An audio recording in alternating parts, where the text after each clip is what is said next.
it's wonderful. Wonderful, Mr. President, what you're doing. Um, One thing I just noticed, you did something that I'm glad it was done because I kind of revamped what I sent you earlier to include some of the things that you talked about earlier, the statistics. And before we go get into visitation, I just want to make sure that we go there because that will lead us into why, the whys, the what, the whys, the challenges from, again, I'm no expert in the field. Uh, I have done quite a bit of visitation, but again, no expert in the field.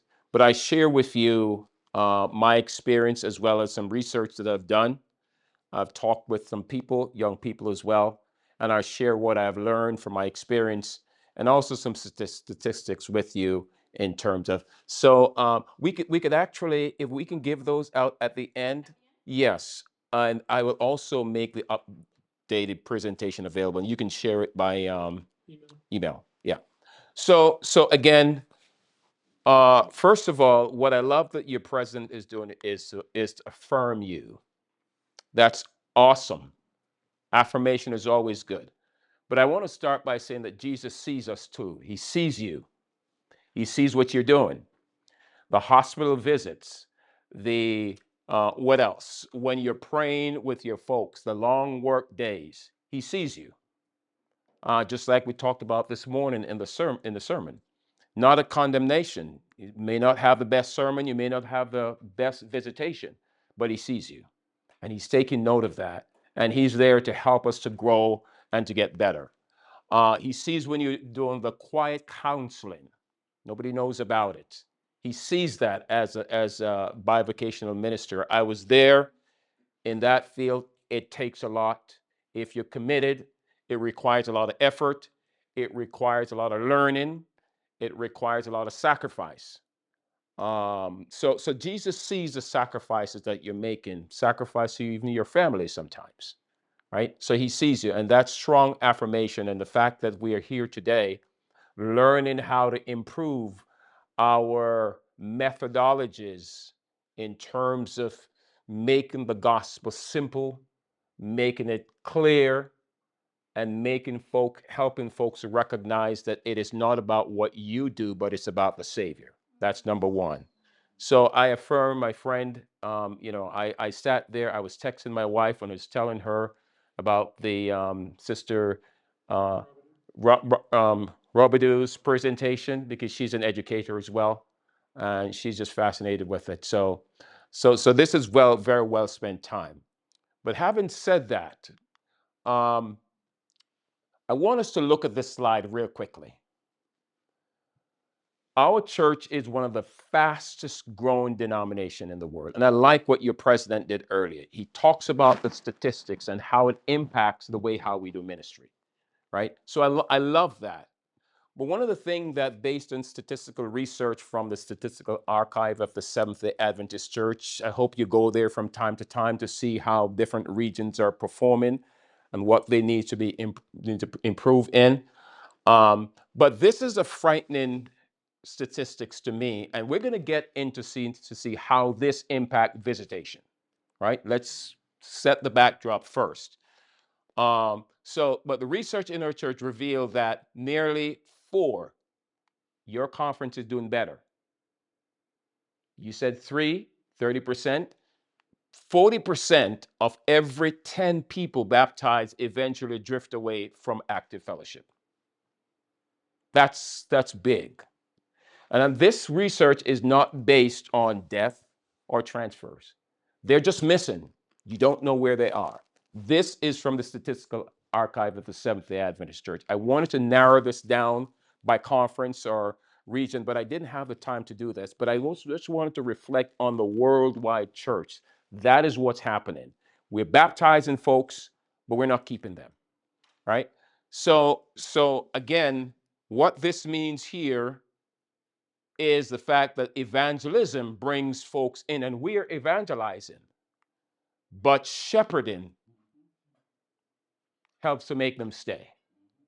And that's where we're going to lead into visitation. How does shepherding, what part does visitation play in shepherding? All right. So again, let me take you back to the statistics. Look at that number. This is from the archive of the Seventh-day Adventists. We're baptizing a lot of folks. Okay. But look what's happening. From 1965 until today, right? Just about 20,000 members have walked out of the church.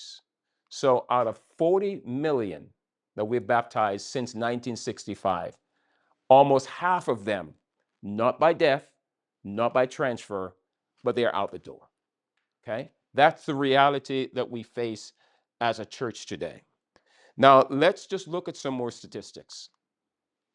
What I've done, this is the same thing, by the way, okay?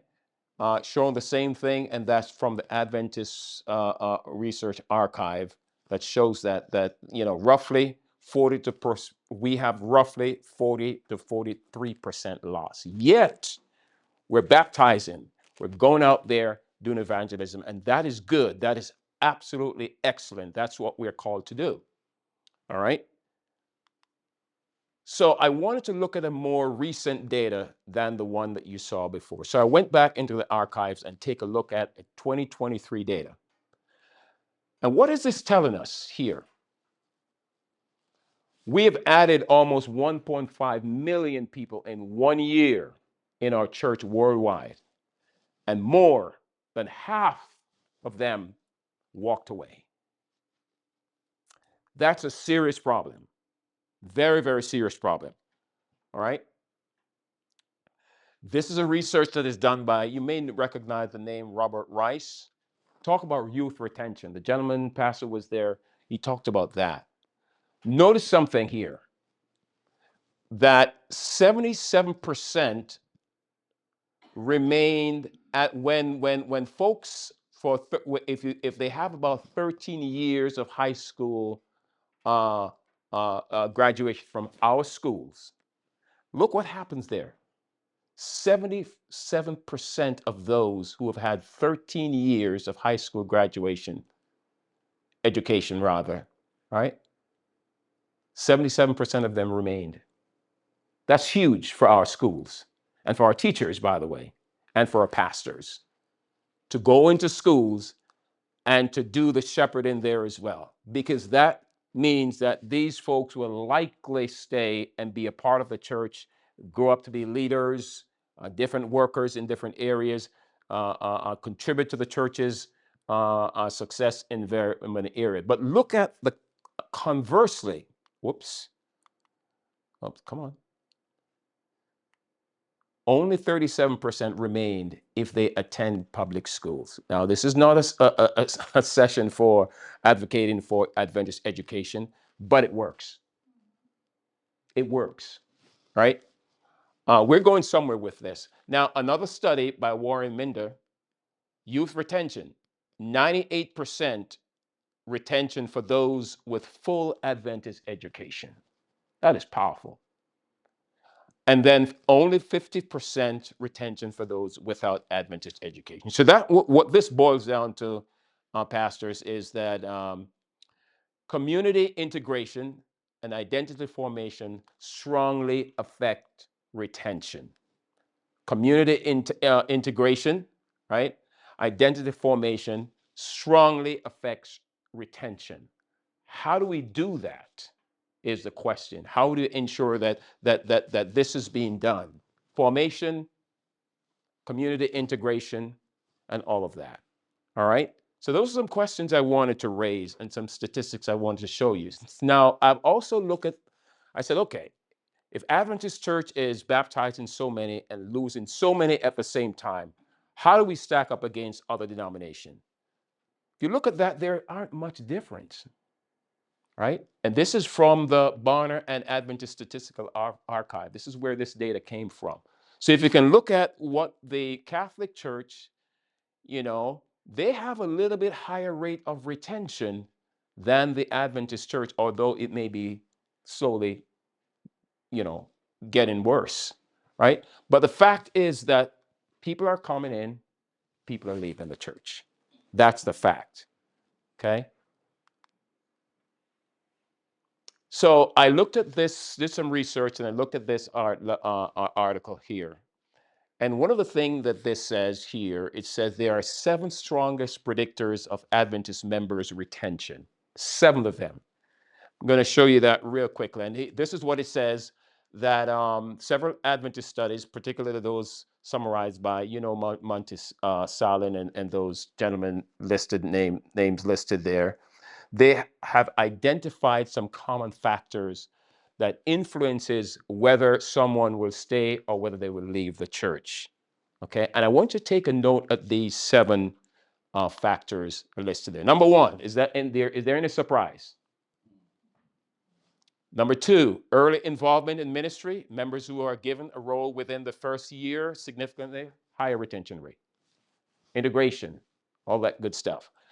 Personal Bible studies, habits. So those are 3. But I want you to take a look at this. Number 4, mentorship. No surprise there. Family integration, small group participation. But look at number 7.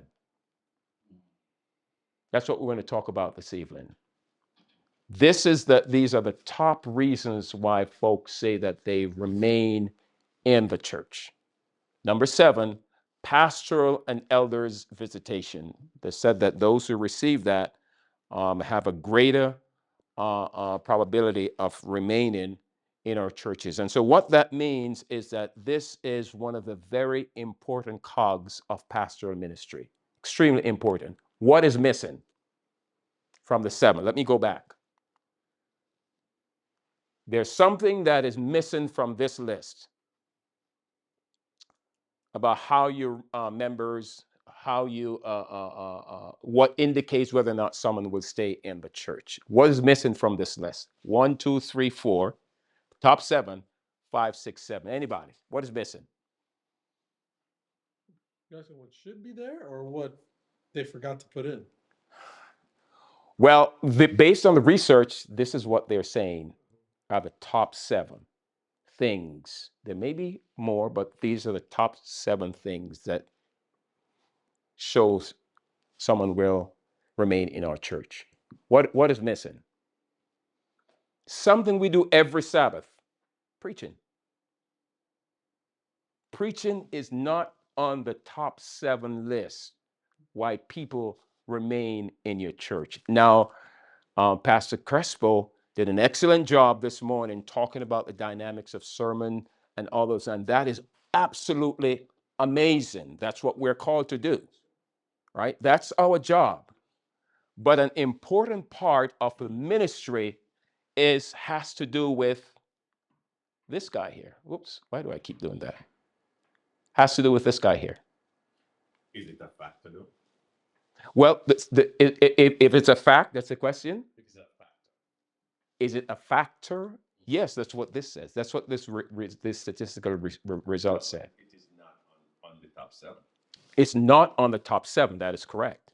And that's the point I'm making. It is a fact that your connection during the Sabbath hours preaching is very important, right? But what they're saying is that what helps to determine whether someone will stay are top reasons are what you're seeing here.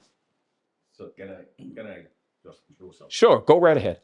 So when we look at our church, for instance, and I'm talking about the Adventist church, and we look at a typical attendance, we see like it's very small, okay congregation, right?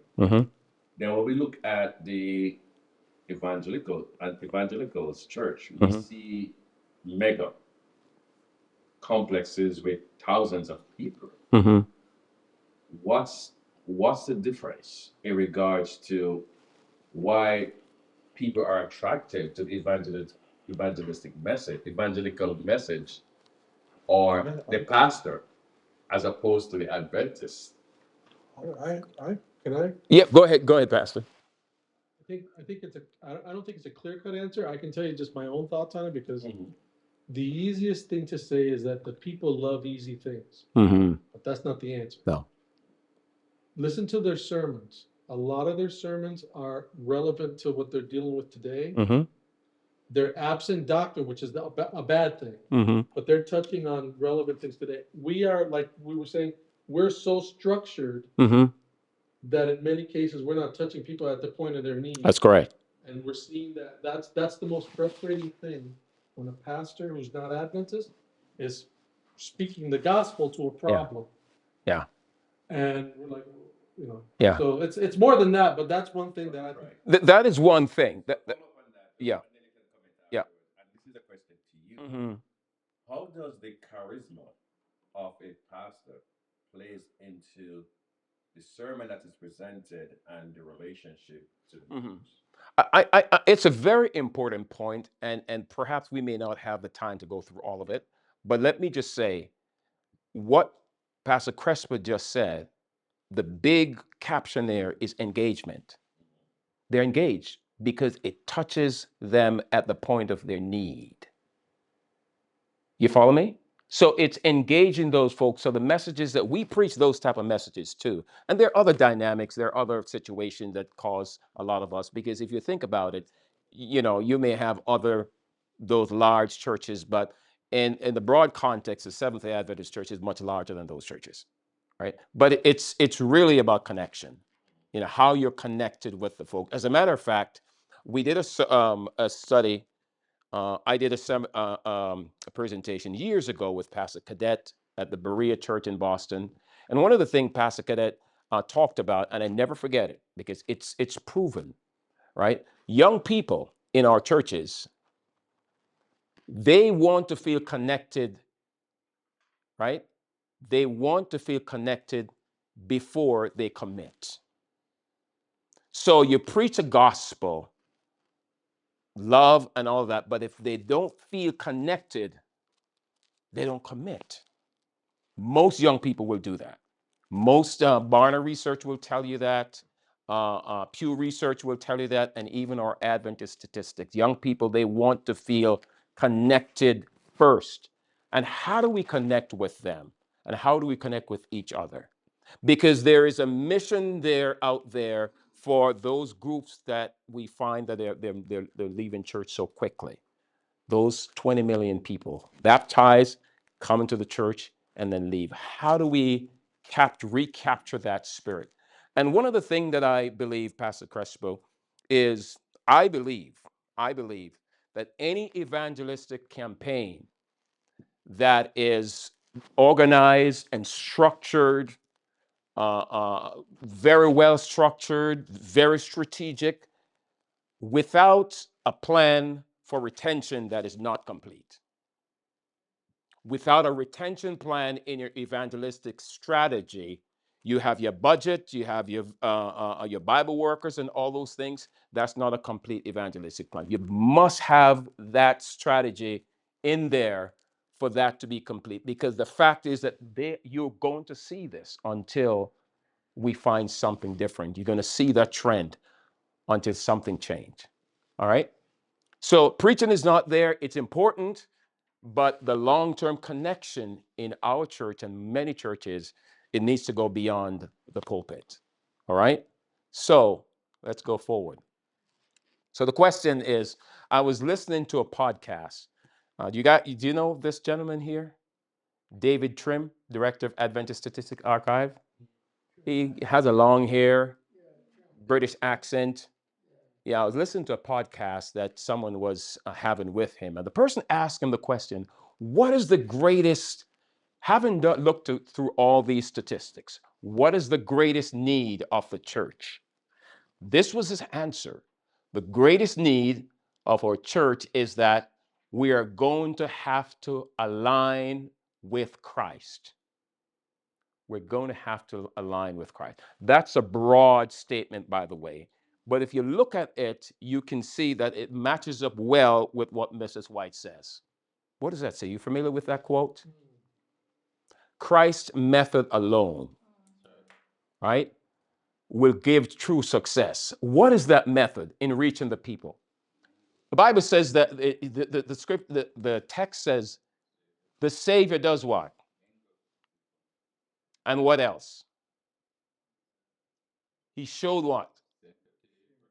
And what else? Ministered to their needs, won their confidence, then he invited them to follow him.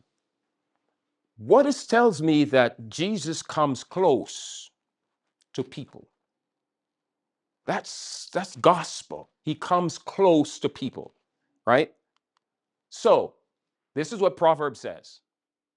Be diligent, shepherds, to know the state of your flock. Be diligent. Go ahead, preacher. No, go ahead. Backing up a little bit to what the gentleman David Yes. talking Yeah. about, and in conversation with people who have come across who have left the church, Mm-hmm. and one of the common theme that I have discovered Mm-hmm. is that they relate that Seventh-day Adventists are very hypocritical, meaning that we preach a certain message, but we don't live the message. Mm-hmm.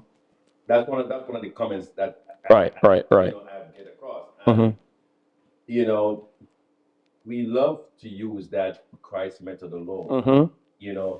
But we focus on that first part of that saying. Yeah. But when it comes to that mingle part, Yes. we miss that part Yeah. Yeah. that statement. Yeah. And when you break out Christ's mingle, Mm-hmm. and I just preach a sermon on this at my church, Mm-hmm. is that when we go out there to preach our gospel, we want to tell people what to do. Mm-hmm. They have to be. We have the message. You have to be vegan. You have Yeah. to be, Yeah. Yeah. So we are telling them what to do instead of showing them how it is done. Mm-hmm. Mm-hmm. So the biggest part is Mhm. how we mingle Mm-hmm. with individuals to draw them. Right. Very good. That's a very good point. And that leads to this rather. It leads here. This is an AI, my friend AI. I kind of tell it what I want, and it kind of gives me that. But if you look at this carefully, right? They're coming to the sheep. The shepherd goes to the sheep. This is what this text is all about. Inspect the sheep. Make sure that there is no bugs or something that sticks, you know. In fact, the Psalms 23 that says, you anoint my head with oil, my cup runneth over. Surely goodness and mercy. Anoint my head with oil. I learned that what that means is that what the shepherd is really doing is to look at those little things from the field that might be sticking, and you have to oil it, and that will actually chase the bugs away. But you got to come close to the folks. See how we're leading into visitation and the importance of it. All right. So there's a tension, right? There's a tension. Preaching is excellent. We ought to do that, sharpen the craft ever so well. Okay. But what happens when there's a lack of visitation, when the lack of coming close to the individual? What happens is that calling with a connection becomes really mechanical. Because you real preach, but as you said, you may not necessarily know like from which context you're coming from. You get to know your congregation, you get to know them by talking with them one-on-one, not when we're in church, right? I personally experienced that. As a matter of fact, I'm going to show, I can mention it here as we skip on. There, one of the churches that I pastored, great family. And I noticed that there are some members of the family tend to be drifting away a little bit. So I start to reach out to them. And then didn't get a response. So I reached out again, didn't get a response. Reached out again, did not get a response. Then I sent a letter, nice letter. Then I got a response. Nice of the letter, nice of the card. But many times when we try to reach out, I know I'm jumping ahead here, and sometimes folks will not respond to you. You might say something in a sermon, and they're offended, and you never know. But if you connect with them, reach to them, either their home or connect in some way, then you will learn a lot of things folks will not tell you. I've learned that, and I'm sure many of you have experienced that. Don't assume that their absence, don't take it personally. Don't take it personally, all right? It's easy for you to do that sometimes because we're human beings, right? But don't take it personally. It could be something that you don't know, but the only way we're going to find out what the concerns or issues may be is to reach out, come close to them, all right? So preaching with our presence becomes hollow. That's tough. You know, oh, he's preaching all the things. I haven't seen him. He doesn't know what I'm going through. And I'll show you a slide that talks about how people gradually drift the church. Many of you may have already been, experienced this as well. And finally, leadership without proximity. That's coming close again. It breeds distance. All right.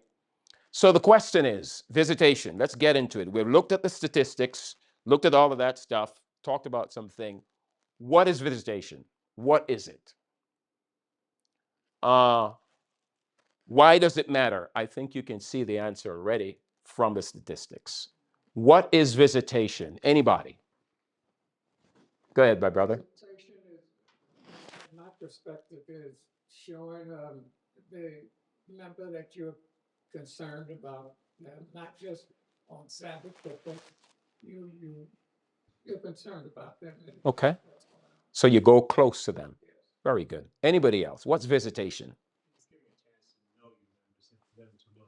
Getting a chance to know your members and for them to know you. Wonderful. Wonderful. Anybody else? There's a level of vulnerability. Absolutely. And it's building connection as well, right? So it's a part of ministry that is important. But more than that, all these are correct, but visitation is theological. It's a part of what we do. It's not a sidebar of what we do. It's theological, right? And how so? This is what the Bible said, in Exodus 5 and verse 28, you read that scripture. It says, the Lord, let them do what? Make me a sanctuary that I may do what? Come close to them. That's theological. God wants a relationship, and relationships cannot be strengthened by distance, right? So visitation is not merely a church assignment, right? It is not a calendar obligation, right? It is not just something pastors are supposed to do, right? But it is theological. It's part of presenting God's words to the world. It is rooted in the very character of God himself. He wants us to visit with him. James 1 verse 27 talks about that. Pure religion and undefiled before God and the Father is this. To do what? Those are vulnerable. Those are vulnerable. Visit with them. So, in earlier times, like years ago, I can understand visitation. It was physical. In today's environment, does it have to be physical for it to be visited? We're coming to that. Very good question. Because those are some of the challenges that you and I face when it comes to visitation. And we're going to talk about it, all right? We're coming there. All right? That's all right. That's all right. That's good. That's good. All right. So that's what visitation is. So why does it matter? Why does it matter? We talked about it before. Because drift occurs. Listen, a member who leaves the church start leaving way before anybody ever knows that. There's no siren. There's no blaring horn. There's no fights in most cases, but there's a silent drift that is taking place. A sheep can wander off into the distance because for some reason, may smell something over there, may feel like something tastes better over there, And that's the reason why getting to know the person, getting to know what's going on. And listen, this is a work of the pastors, not the pastors alone, by the way, because I want to show you where visitation can only be effective if there is an organized structure and there is intentionality. It must not be something that is a sidebar. We do it when we can. I've learned that in many, many areas, even when I was an elder. Okay. We got to have that part because silent drift happens. And if the sheep doesn't know what the is hurting the shepherd rather doesn't know what is hurting the sheep, then more than likely you will have some drift taking place there. Silent drift happen. But don't you think we unintentionally contribute to that drift as a church? Explain a little bit more. All right. So you know that if you grew up in the Seventh-day Adventist church, we had church. Church was Sabbath morning to Sabbath evening, and we Yep. had programs that involved that, you know, AY, etc., etc. In today's society, members come to church at 10 a.m. and by 12:30, church service finished, church is locked up, and they go home. There is nothing else after the pastor finished preaching. Some churches don't have potluck or whatever to have that fellowship. You know, and we find that most of our churches now are going into that frame of worship. You know, so don't you think that we are unintentionally contributing to the drift? I think you are correct. It's not planned, but it's right, right. And so, as I said earlier, the visitation needs to be strategic. It needs to be intentional. Remember, the church is there to evangelize and to retain and help folks grow, right? What is the strategy of the church to accomplish those things? We actually focus on a lot about outreach, evangelism, and in-reach for some, But as I said earlier, I've worked with several crusades. I've been the treasurer for the New England North area, and a part of the planning for every year we have a conference-wide evangelistic effort for Boston, where all the churches come together. And because I'm involved with the finance, I actually always work. I have a team, work together, put together a budget. And in that budget, there are certain items that we focus on. Up until recently, there has been very little focus on retention. What you talk about there, that's retention. Potluck, coming close together, hearing each other out. Not only potluck, but have a games night out. One of my churches that had recently been integrated in the Northeastern Conference, it was from another, they grew out of one of the churches and they formed their own church, pastor. And most of the members there, even though the church has now been integrated within the Northeastern Conference, but they still have a tendency to function like an independent group. So one of the things that I started doing is that sporting activities, there 1 year we have our AY leaders, and they were of the previous persuasion. And pastor, it doesn't matter what I do, the folks would not engage with the young people. And I took it on myself, went out and talked with the New England Basketball Association and did everything to make sure that our young people be a part of it. And when that thing started, what happened is that almost the entire church started coming out and supporting them because they didn't see the need for it.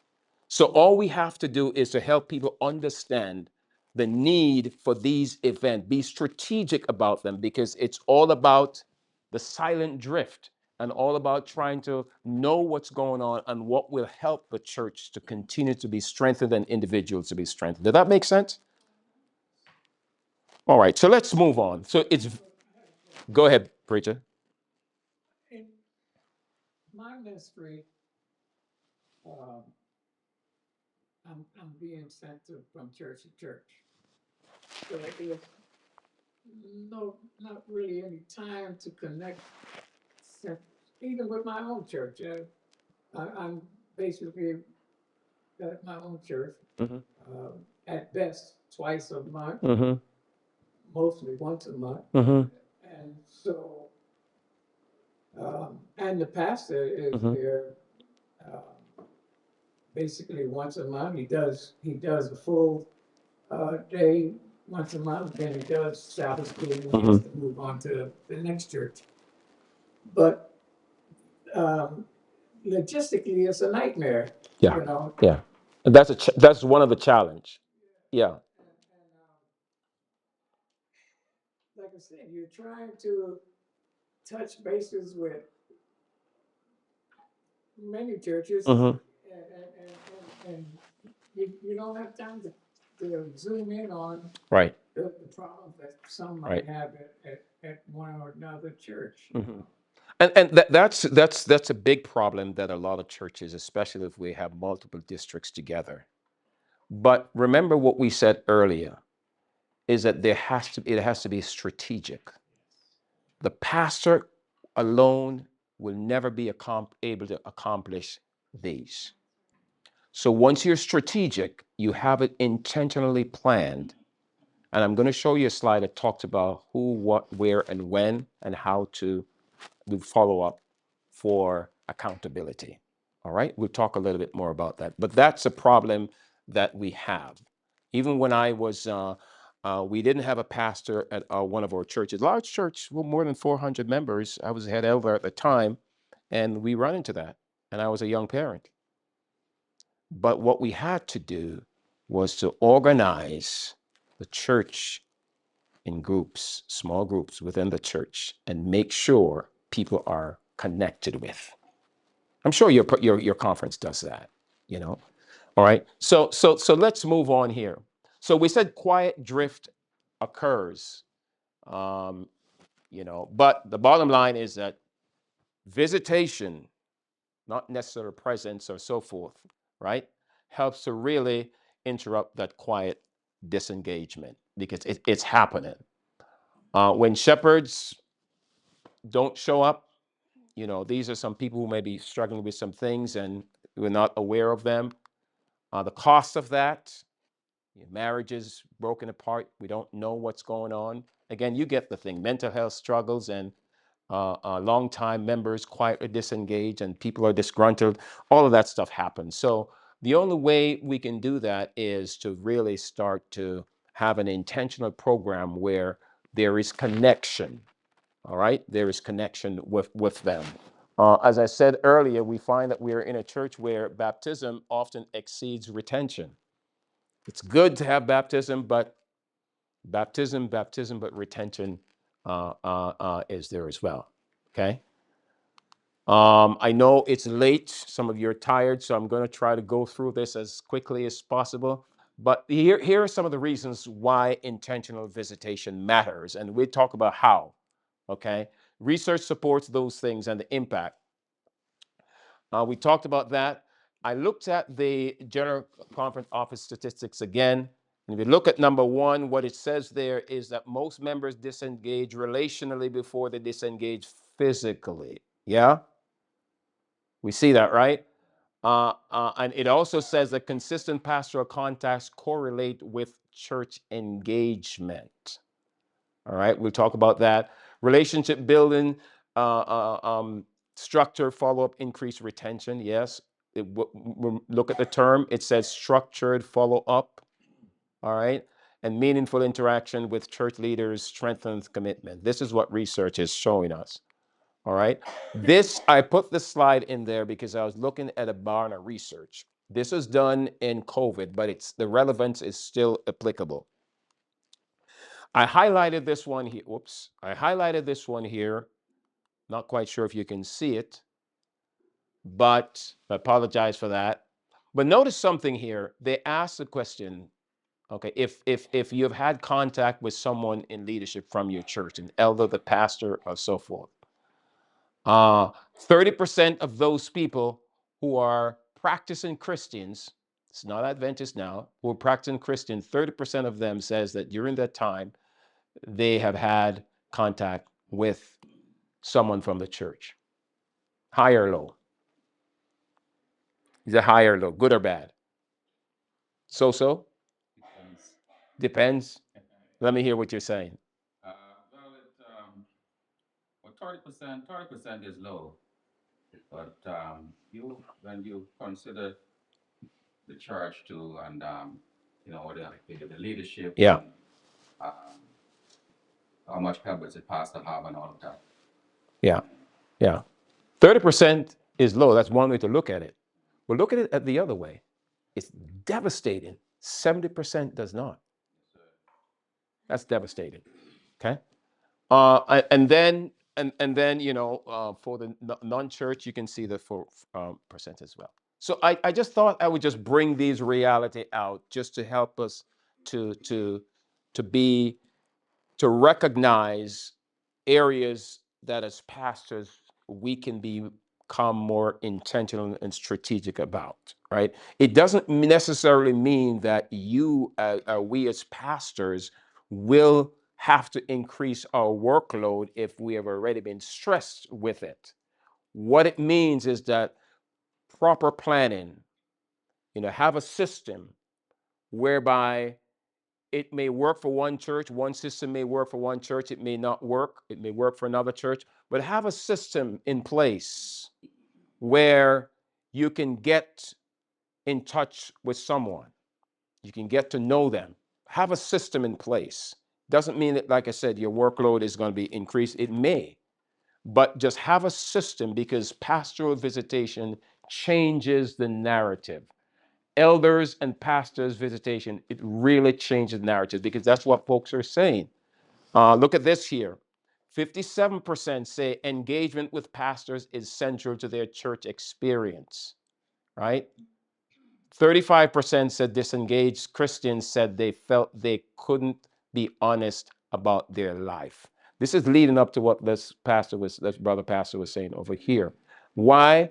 Because when we don't come close to individuals and we don't build a relationship with them, folks aren't going to be comfortable in sharing their true self, right? And so therefore, there has to be a dynamic at play where that practice is maintained. All right. Someone who doesn't know, Mhm. how can you help pastors develop those types of systems within their church? Very good question. I think we're asking, let me just go here. I think we can jump ahead here a little bit. How can you help pastors to develop those systems? First of all, as the narrative, this is the reason why I went back and looked at the statistics. We got to see a need.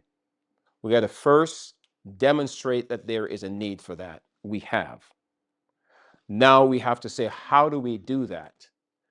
Well, similar like planning our annual different programs, one of the things that personally as a pastor, and I tell my church, even when I was a head elder, I said, listen, I'm not going to put a date down for your program. Not just because, a lot of departments, Education Day, they are good. Family Ministries Day, very good.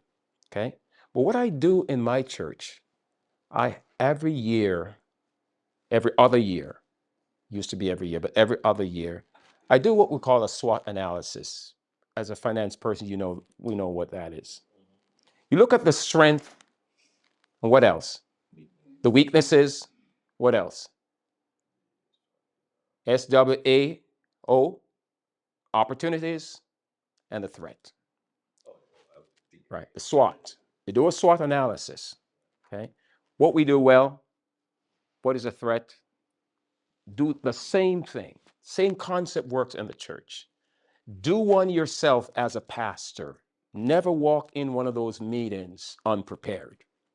Do one with yourself. Then you do one with the board individually. Bring everything together. When you do that, you get to discover some areas of strength, some areas of weaknesses. And when you are planning your ministry strategy for the year, That's where you work from. One of the things that can be a part of that is to develop a strategy for visitation. In other words, if it's going to be quarterly, if it's going to be monthly, whatever it is, and who will be involved in those things. I don't think I have a chart, but I can create the chart from what I have and I can send it. But you want to do who the person is, who is going to be responsible for getting back to you, who is going to be, and you do typically on a month, maybe monthly or bi-monthly basis, you get feedback from those people who are accountable for those things, right? So you can start seeing where it has a spot on your board meeting agenda or your elders meeting agenda. It is done intentionally because it is there. Because if it's not done, if it's not scheduled, it won't get done. You follow what I'm saying? So think about it that way. For me, what I do, I have a list that called for my board meeting that is called sick and shut in.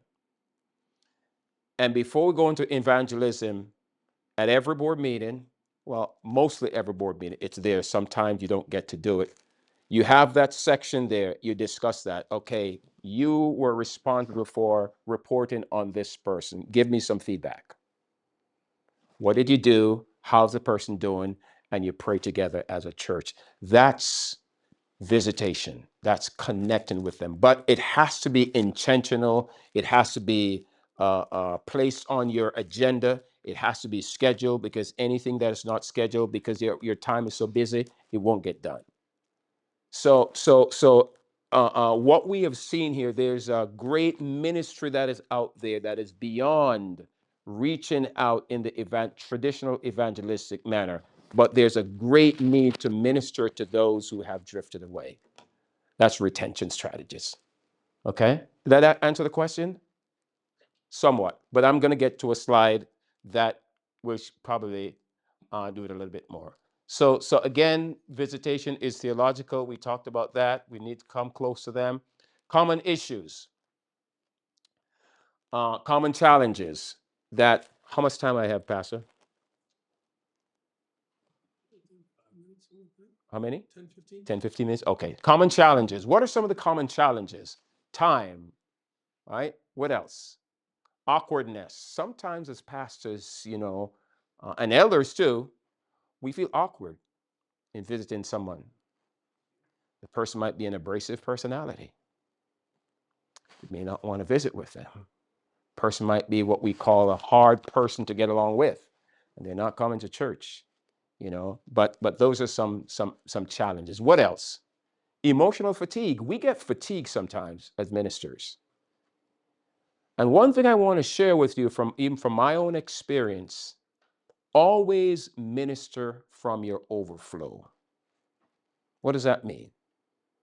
Minister from your overflow, because if you don't have it, and sometimes we don't, okay, ask for help.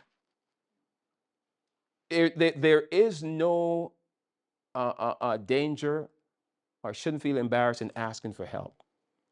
Ask for help, because sometimes there are some folks who will get to other individuals more than you can, or more than I can as a pastor.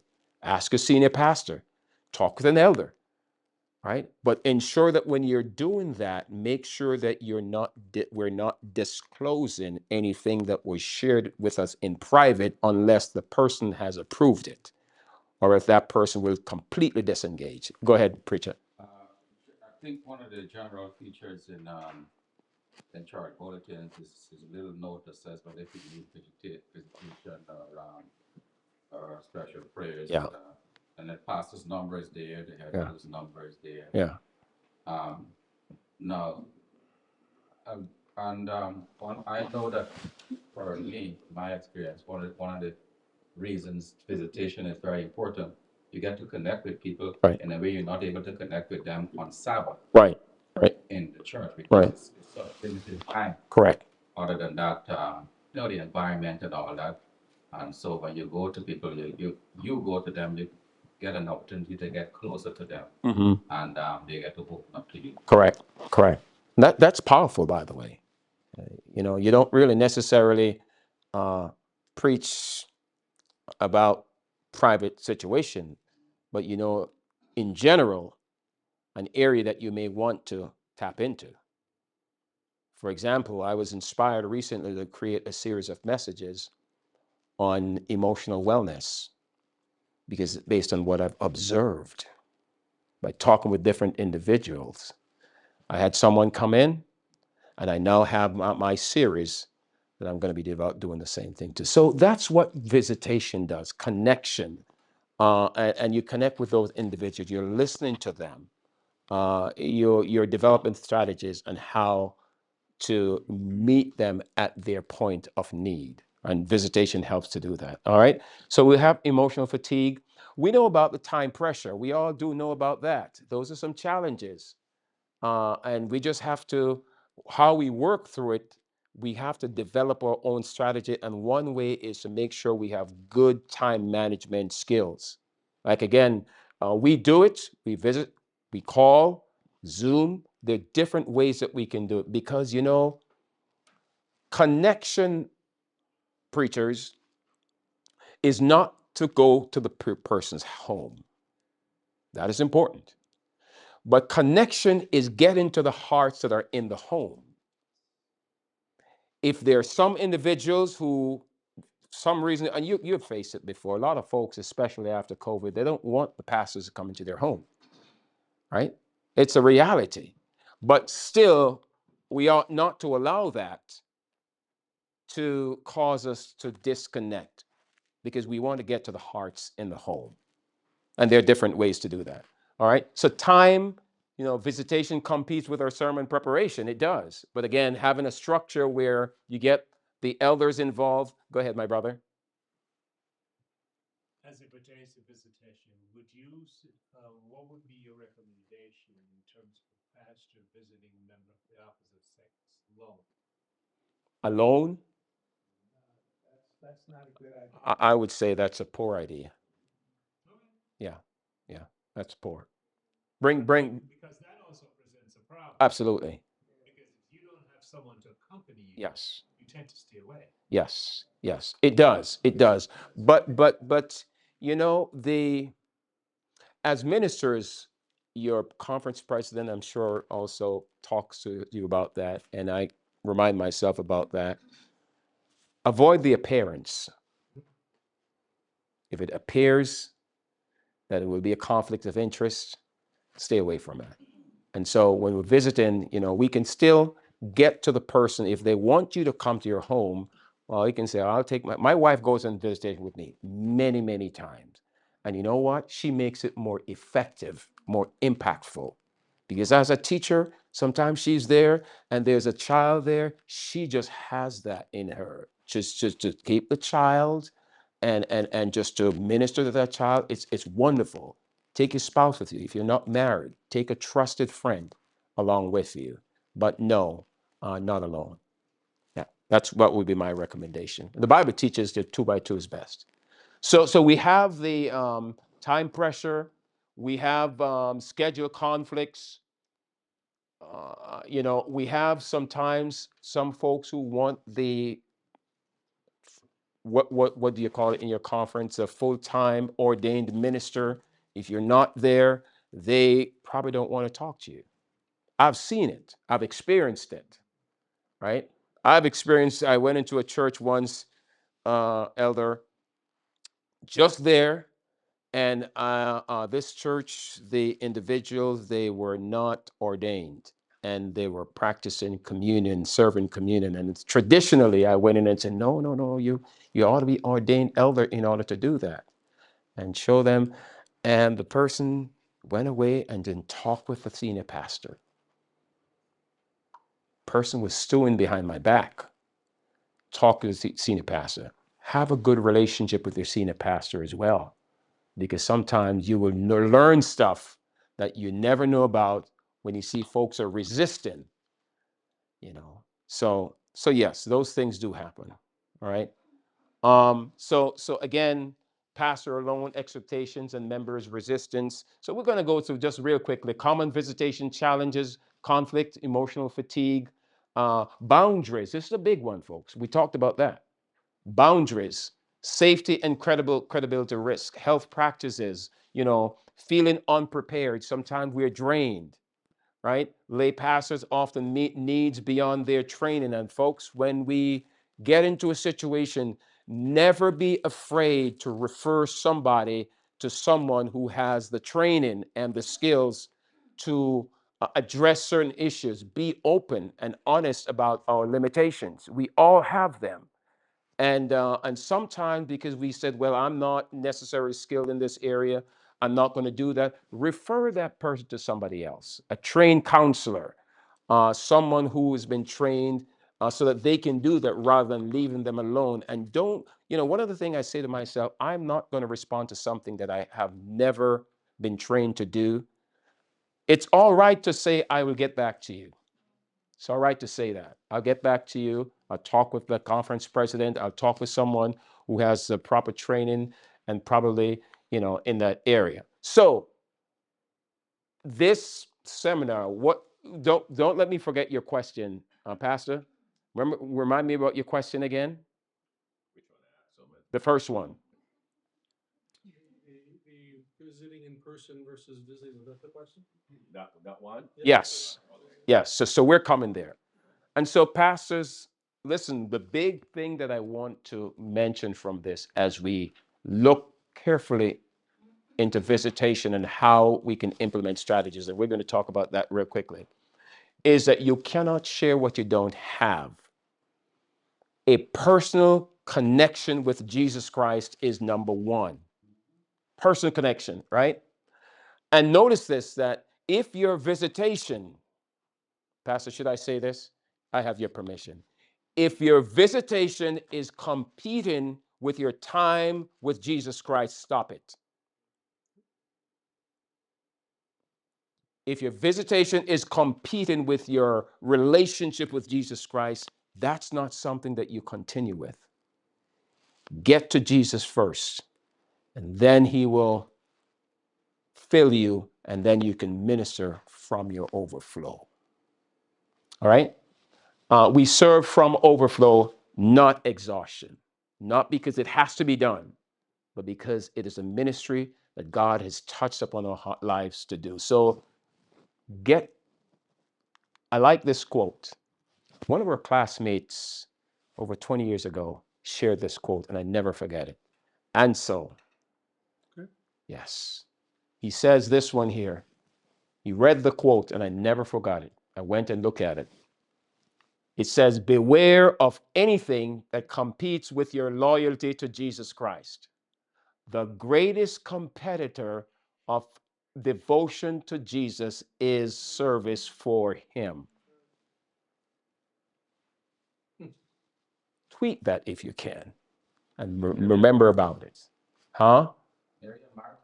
Yeah. The greatest competitor,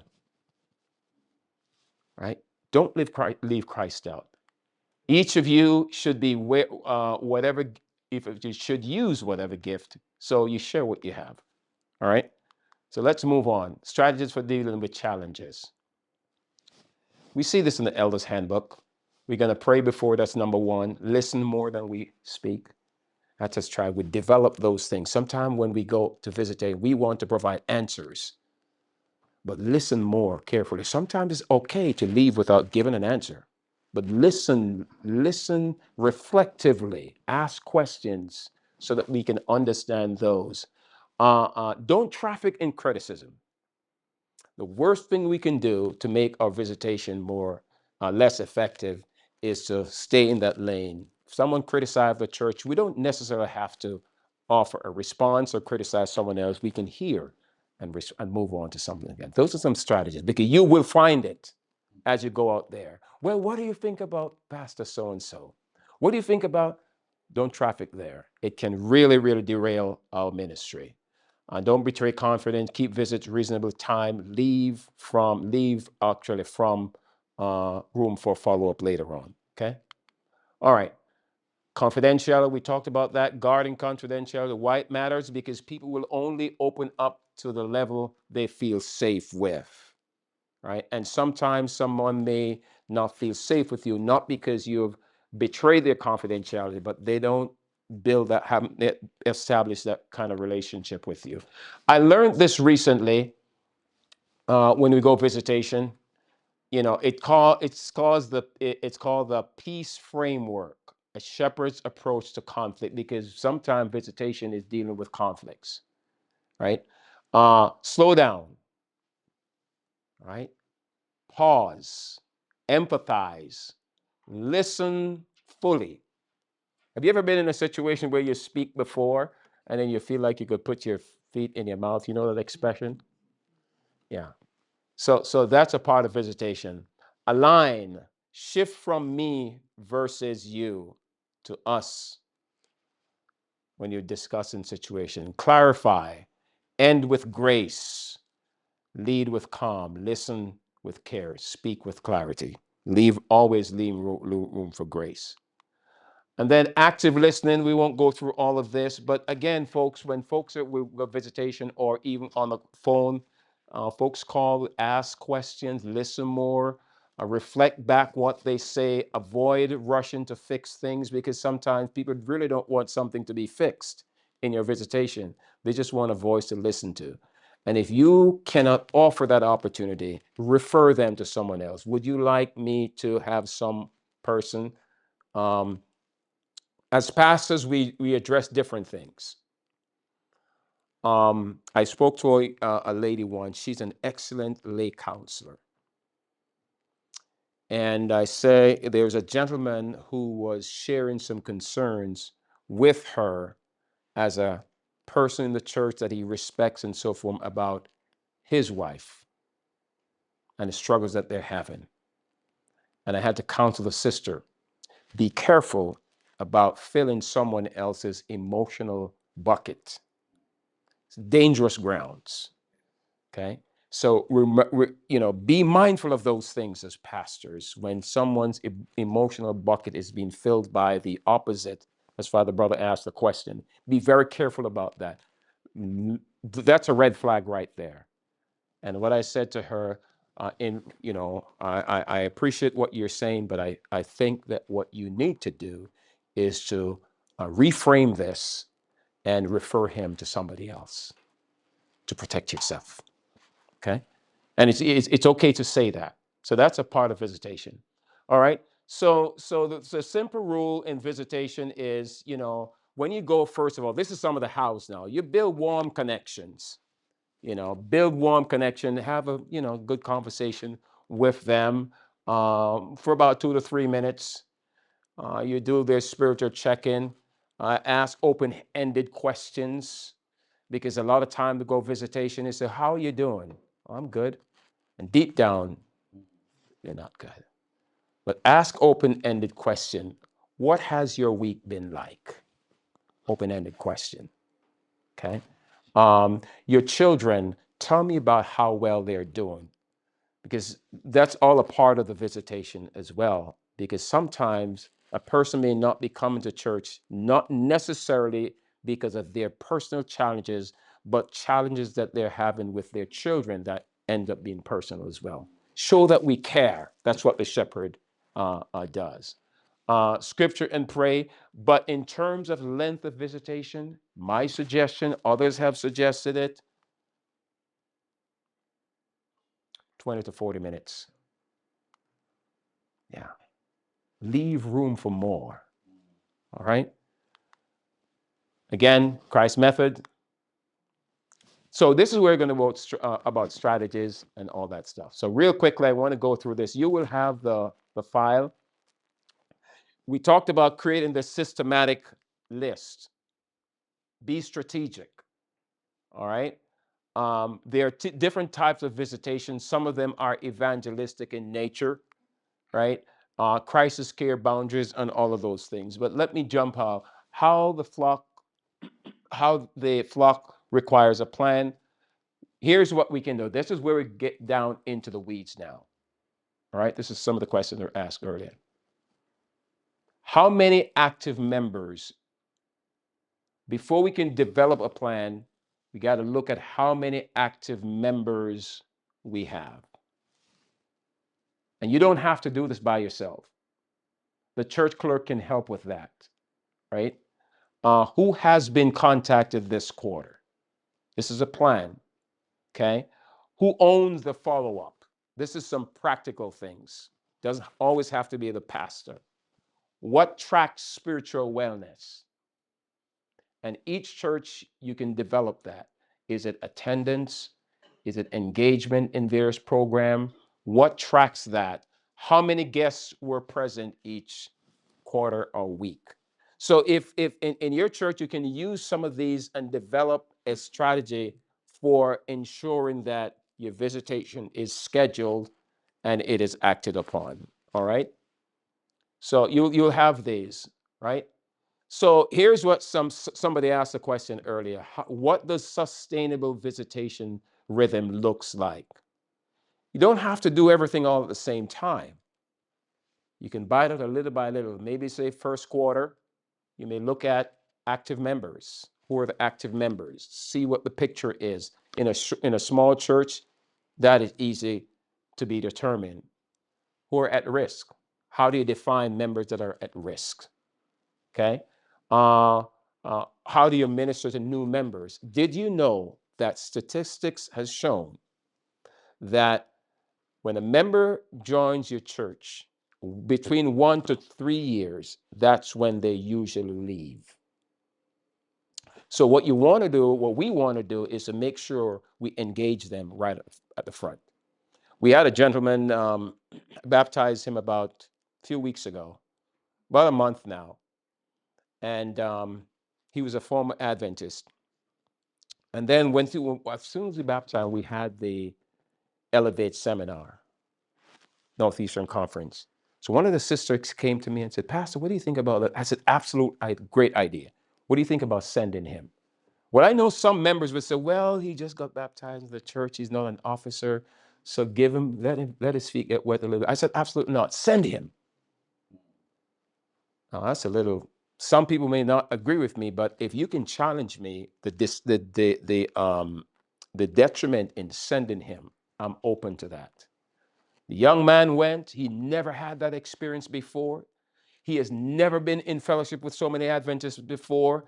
It was so amazing. And he came back to church on fire because he went and fellowship, interacted with so many other folks, built connections, came back, and he's in the church. And he wants to do almost everything. So we got to keep that momentum up. So involve them right away. No, you don't want him to burn out, but take his enthusiasm, you know. So have a sustainable visitation rhythm. Maybe quarter number 4, you may say, well, I'm going to be doing maybe physical wellness. I'm going to check on members for that. I'm going to do new members, you know. But remember, as I've said earlier, if it's not scheduled, it will not get done. We've got to be intentional about it. So these are some simple, some systems that we are suggesting that you can have to develop a rhythm of visitation. All right. Again, it should not be random, should not be reactive. It must be intentional. You can rotate it and all those good things, and ask good questions. Ask questions. All right. Evangelistic follow-up visitation. You have someone coming to your church. That's a part of visitation as well. Someone must be assigned to either connect with them via telephone call, an email, a letter within 48 hours. That's very, very important to do that. I usually check in with my clerks.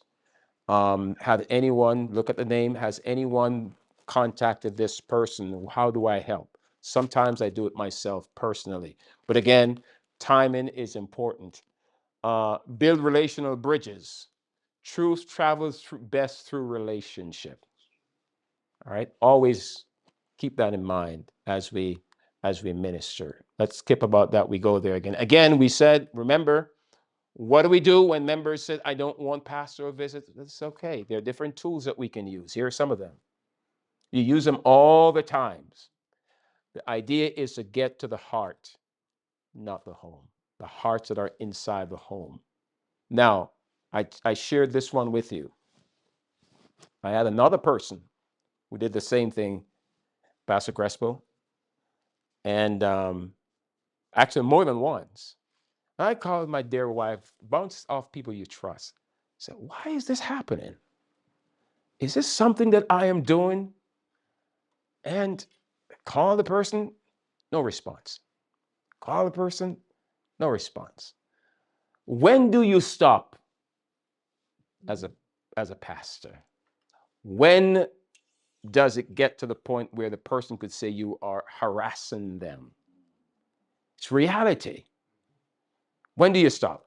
Any questions? Any ideas?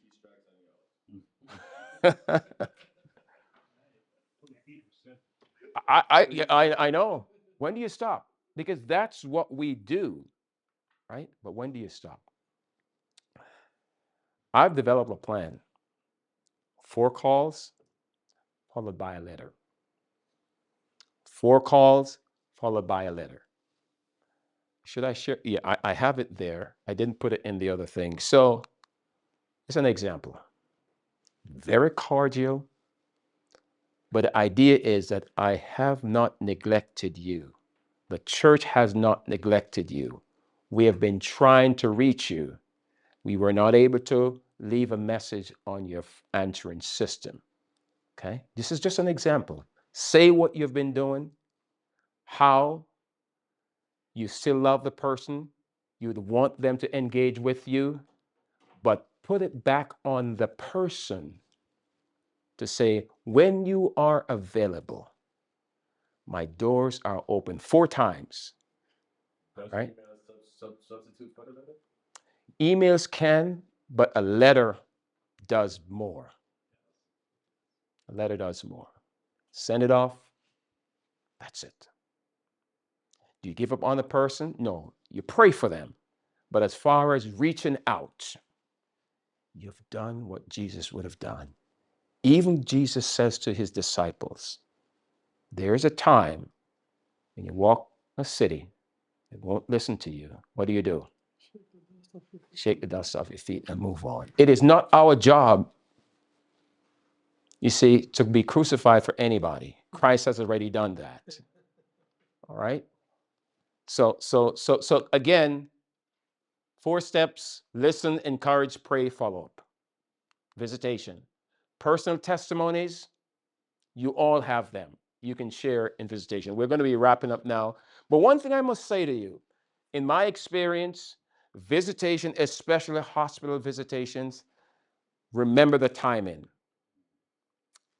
People are sick. They can't process information that well. A brother called me, not a member of the church, called me some time ago and complained about some of our leaders. They're doing good work because they're doing visitation, hospital visitation. They got there and each of them prayed for his wife. The brother called me and he was upset. He was upset. You just have to be aware. One prayer is good enough. He was upset, very upset, that the folks visited. He was glad that they visited, but the time he could see his wife was being frustrated, made to be frustrated. But in visitation, think about those things as well. All right? But sometimes when we do, like, when they do anointing, for instance, they want everybody to pray. Yes. But and that's very true, and it happens sometime. But that is where we have to sense what's taking place in the room. Got to be aware of those things. You know, even though you have a plan, but as somebody said, you were saying it this morning in your presentation, you may plan to preach a certain message, but you have to pivot. You go in there with a plan, you see a different situations, we got to learn to pivot and ask the Spirit of God, Lord, what do I do here? And pivot as quickly as possible. That's right. Be truthful. Yeah, try not to say everything is going to be okay. And unless they offer the information about what they're experiencing, don't ask. Just to check in on their wellness situation and pray for them, but don't pry. A lot of members do that. A lot of elders do that. They mean well, but every time the person is asked about the situation, they have to relive it, and it can be traumatizing for them. All right, so we have to be aware of that. So yeah, home visitation, hospital visitation, other types of visitation with you. I've had 2 baptisms this year so far. One in January and one in February. I'm hoping to have another one in March and and both of them are as a result of hospital visitation. Coming close to somebody, listening to them. All right. One of them, the gentleman, he was about 41 years old, had a stroke. And I went in and he asked some raw questions, Pastor. Raw question that sometimes I couldn't give him an answer. And sometimes the best answer you can give as a pastor is no answer. Okay? Sometimes. But you see, God had used my experience almost 20 years ago. And this was the right time to listen to him and to talk about my daughter. When I was through, he says, Pastor, when I get out, I want to be baptized. Just that, a little girl singing the song, Jesus loves me, this I know. And at that time, I remember your comment, how that experience will bring somebody and many to Jesus Christ. That was one of them, one of the many. Just sharing about your own testimony, your own brokenness. That's what he needed. I went to Florida, came back, he walked into church, and the following Sabbath, he was baptized. Hospital visitation. The second one, hospital visitation. I wasn't there in person at this time, but I was able to talk with him on the phone, share my experience with him, how good God is. Don't give him anything that we can't support by scripture. And he too was baptized. 41 years old and 40 years old. Visitation is very important, fellow ministers. Because what? It shifts the momentum from folks coming in and walking through the back door, because it builds relationship. And not only builds relationship, but it helps you to know people better so that you can minister to them better and they could become an active part of the ministry of Christ. You learn their giftedness. So again, this is not to challenge you.